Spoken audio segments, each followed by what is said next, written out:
अब्दुल्लाह मंसूर इस्लाम का इतिहास लिखना एक कठिन कार्य है। क्यों? कि मुसलमानों की आस्था अब ऐतिहासिक घटनाओं के साथ जुड़ चुकी है और इन आस्थाओं को केंद्र में रखकर कई संप्रदाय भी बन चुके हैं। कोई भी ऐसा तथ्य या तर्क जो उनकी आस्था के विरुद्ध हो, इन संप्रदायों के अस्तित्व के लिए खतरा बन जाता है। ऐसे में असगर अली इंजीनियर की किताब इस्लाम का जन्म और विकास एक जटिल और मुश्किल काम था, जिसको उन्होंने बखूबी अंजाम दिया। यह किताब the origin and development of Islam के नाम से 1980 में प्रकाशित हुई थी। राज कमल प्रकाशन ने 2002 में नरेश नदीम द्वारा इसका अनुवाद करवाया है। असगर अली इंजीनियर लिखते हैं कि दुनिया भर के मुस्लिम बुद्धिजीवियों ने आधुनिक समाज विज्ञान की रोशनी में आरंभिक इस्लाम के विश्लेषण के आवश्यक मगर कठिन कार्य को अनदेखा किया। अगर इस पुस्तक को इस दिशा में पहला कदम समझा गया तो मैं अपने श्रम को सार्थक समझूंगा। मशहूर पाकिस्तानी इतिहासकार मुबारक अली लिखते हैं कि इस्लाम से पहले की तारीख दरअसल अरब कबीलों का इतिहास माना जाता था। इसमें हर कबीले की तारीख और इसके रस्म ओ रिवाज का बयान किया जाता था। जो व्यक्ति तारीख को महफूज रखने और फिर इसे बयान करने का काम करते थे, उन्हें रावी या अखबारी कहा जाता था। कुछ इतिहासकार इस्लाम और मुसलमान में फर्क करते हैं। इनके नजदीक इस्लामी इतिहास पैगंबर मोहम्मद S0 अनजीरो व्यवैजीरो और खुलफा ए राशिदीन 4 खलीफा का इतिहास ही आता है। क्यों कि इनके बाद इस्लाम की रूह का खात्मा हो गया और ऐसा इतिहास शुरू हुआ जिसका इस्लाम के आदर्शों से कोई संबंध नहीं था। इसलिए यह मुस्लिम तारीख है, न कि इस्लामी तारीख। जब मौजूदा दौर में अरब नेशनलिज्म, अरब राष्ट्रवाद उभरा तो तारीख को मजहब से जुदा कर दिया गया।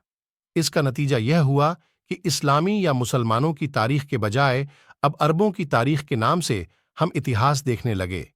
इस पुस्तक में हम अरब समाज के इतिहास के साथ साथ इस्लाम के जन्म के इतिहास को देखेंगे। विशेषतः उन आर्थिक कारणों की पड़ताल करेंगे जो अरब समाज में एक सामाजिक आंदोलन का वाहक बना।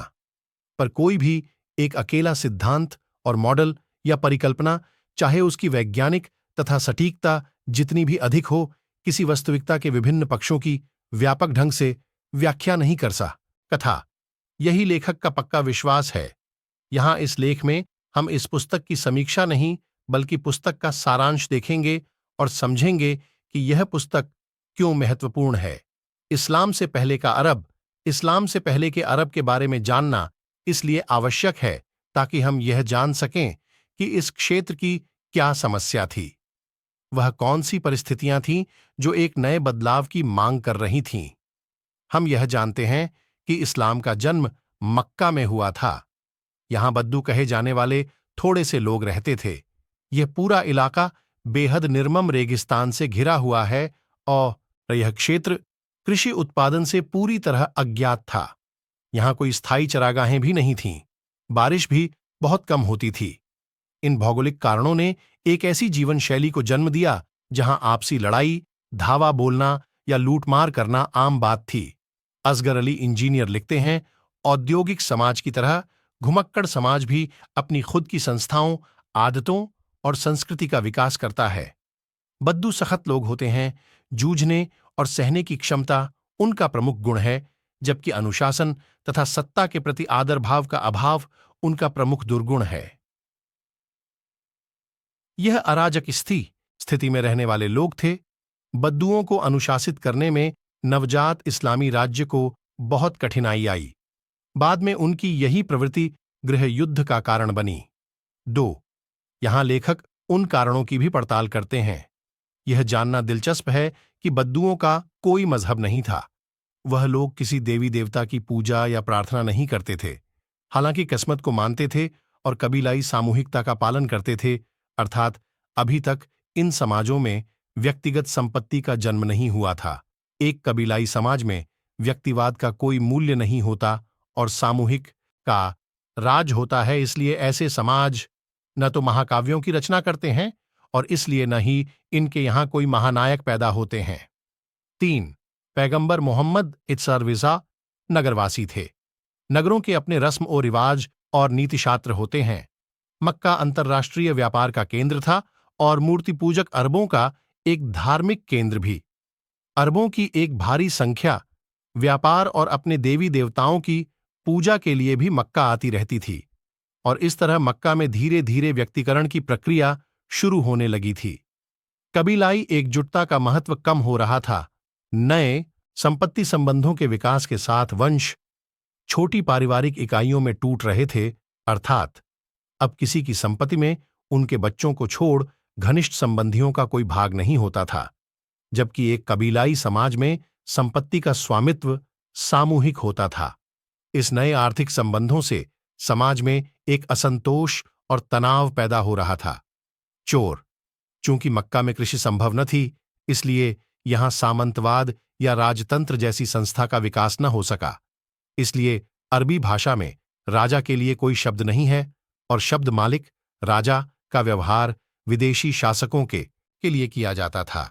यहां राज्य के राजनीतिक या प्रशासनिक कार्यों के लिए कोई कर लगाया या वसूला नहीं जाता था। बिना कर के राज्य शासन की स्थापना संभव न थी।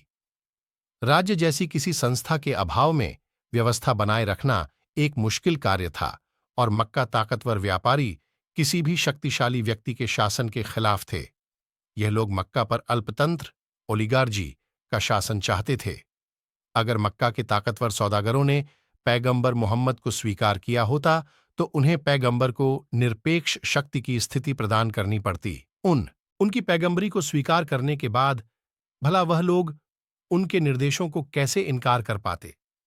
अल-फितनतुल कुबरा के लेखक डॉ ताहा हुसैन ने इस पहलू पर रोशनी डालते हुए कहा है, मैं भरोसे के साथ कह सकता हूं कि अगर सामाजिक और आर्थिक व्यवस्था पर हमला किए बिना कमजोर और ताकतवर, अमीर और गरीब, गुलाम और आका का फरकन को ज्यों का त्यों छोड़कर अगर पैगंबर मोहम्मद सिक्सिविएचियाउजिवुरिशट ने सिर्फ अल्लाह की वहदानियत, ईश्वर एक है, का प्रचार किया होता, अगर उन्होंने सूदखोरी पर पाबंदी नहीं लगाई होती और उन्होंने अमीरों से ज़कात, दौलत का एक हिस्सा गरीबों के लिए नहीं लिया होता, तो कुरई कबीले का एक विशाल बहुमत पैगंबर मोहम्मद एसआर अनजीरो वर्जीरो के मजहब को अपना लेता, क्योंकि ज्यादातर कुरैश अपने बुतों से जज्बाती तौर से नहीं जुड़े थे। काबे के अधिकतर बुत मक्का के बाहर के खेतिहर समाज के बुत थे।